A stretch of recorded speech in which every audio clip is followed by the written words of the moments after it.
Okay, so I'm going to say it again, and you're going to hear it multiple times throughout the course of the semester, but correlation does not imply causality. So what could be going on when it looks like two variables are correlated if they don't really cause each other? Okay, so first, some possible explanations. One, the correlation could be a coincidence. It could be purely coincidental, which is something you're going to find out in our group discussion of Tyler Vergen's website, Spurious Correlations. If you're not in my class, but you're listening to this podcast, YouTube video, hi. But so Spurious Correlations is the website where you can go and see a lot of things that are correlated, but we have no idea why. It's purely coincidence. So it could be coincidence. They could be directly influenced by some underlying cause. Again, my favorite example, ice cream sales and shark attacks, right? As ice cream sales increase, this was my attempt at drawing an ice cream cone. Ice cream sales intake, so do shark attacks. Not the best shark, but you get what I was trying to do. They could be both influenced by, one of them could be actually the cause of the other, but note that it could just be like one of the causes, right? So like some things that affect GPA are also like studying, right? But it also could be the amount of sleep, the amount of like preparedness you have, like how you're studying, right? Not just how much time you spend studying. So some cautions for us to pay attention to as we go forward, right? Correlation and regression lines describe only linear relationships. If you have a nonlinear relationship, this is not the best type of regression line for you. Correlation and least squares lines are not resistant. They're not resistant to outliers, right? We have to be aware of ecological correlation. So that's correlation that's based on averages rather than like individual.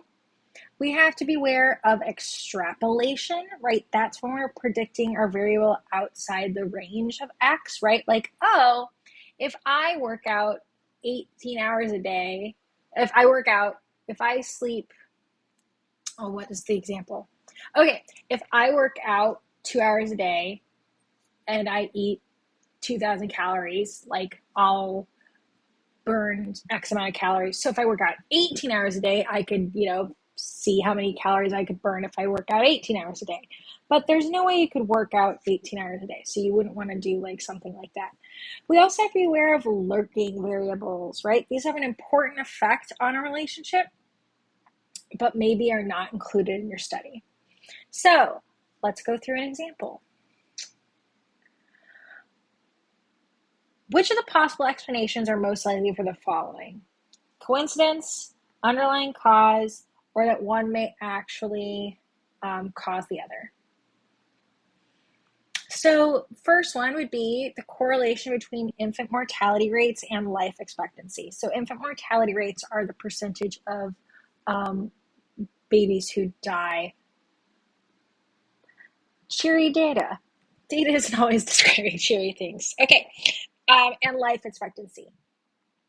So do you think that like the death rate of children is affecting life expectancy? Maybe a little, but that's not it, right? One may not be actually a cause of each other, but they could definitely be correlated, right? There's some other things that have to do with like race, income, what even like zip code you live in, that really affect life expectancy and mortality rates. So I would say this is option 3. The correlation between the increase in the number of geese and the decrease of ice cream sales. So there is a common underlying cause for that, and that is that it's becoming fall. I don't want ice cream in the fall. It's a summer only dessert in my house. What about the correlation between time students spend studying and their grades? So like that could definitely be a cause of the other, but note it could have other causes as well. So we'll give that an option 3. So none of these were purely coincidence. What I want to talk about is extrapolation, because that's something that people do tend to go beyond the values of a variable. So let's look. So Sarah's height was plotted against her age. Look at this in months. This is your age in months. 60, that means you're like 5 years. Okay. So can you predict her height at 42 months? Well, yeah, right? We could put a line right here. Her height would be maybe like 88 centimeters, right?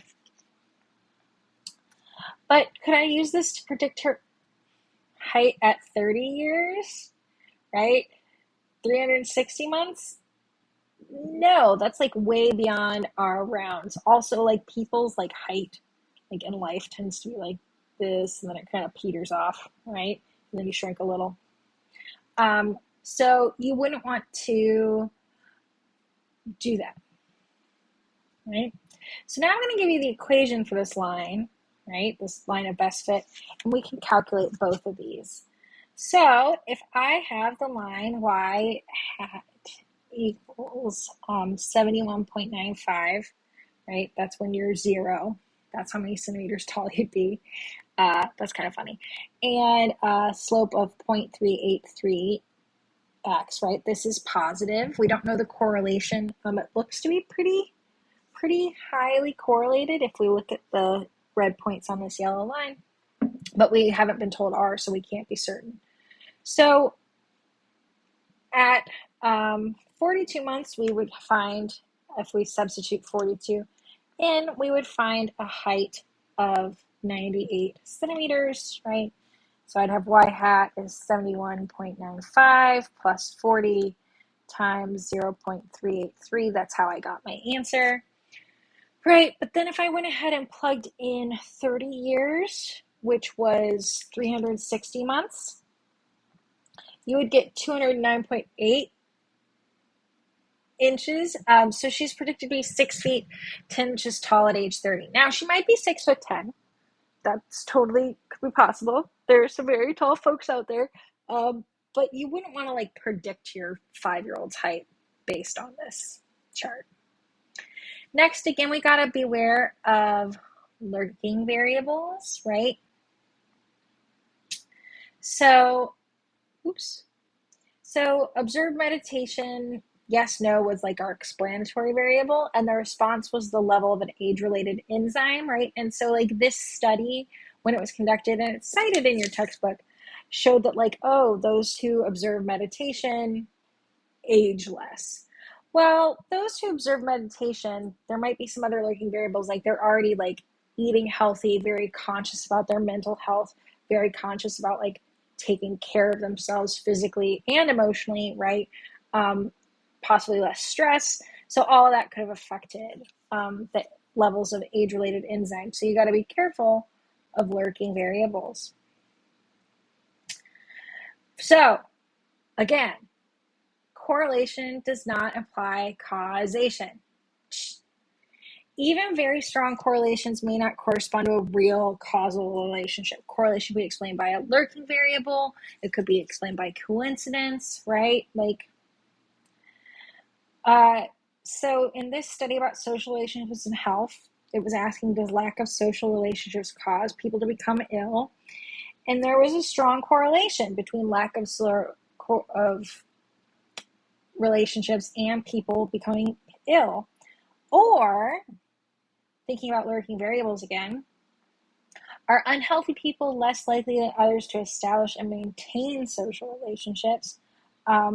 Or is there some other factor that predisposes people to both have lower social activity and to become ill? Or, like, if you were ill a lot as a little kid, maybe you stayed home a lot and didn't get that, like, social training, right? Like, there's lots of other things that could be causing or showing why this was a strong relationship. So, how do I determine if two variables correlation is causality? So first, a correlation may suggest causality, but it never establishes causality. So a correlation between two variables, again, could be coincidence. I'm repeating it because it's important. A common underlying cause, or one variable actually having an effect on another. So, how do I find evidence of causation? So, a properly conducted experiment, that's what we're going to be designing in chapters 8 and 9. It's what's next. I know you're excited. A properly conducted experiment may establish causation, right? It needs to be well designed. And but there's times when we can't always do an experiment. If we can't do an experiment, or we have to do an observation or look at data, what we want to do is we want to look at whether that association is strong and consistent. Higher doses are associated with a stronger responses, right? And remember that dose doesn't always have to be medicine. Like it could be higher doses of music means stronger response, like you're less stressed, or more vacation gives you less stressed.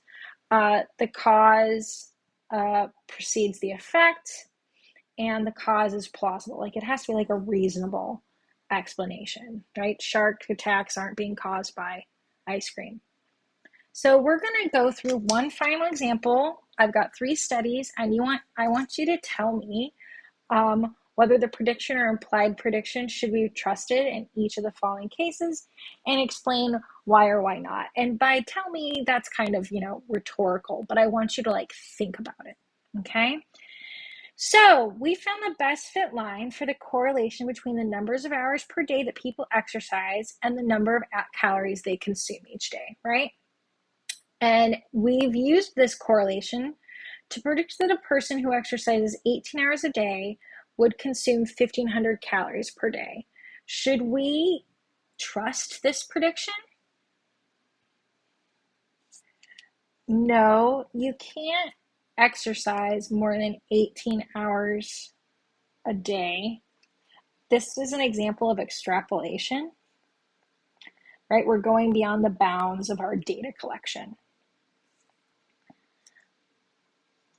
Next, there's a well-known but weak correlation, keyword weak, between SAT scores and college grades. And I use this correlation to predict the college grades of your best friend from her SAT scores. Should we trust this prediction? No, it's a weak correlation. Weak correlations are not to be used for predictions.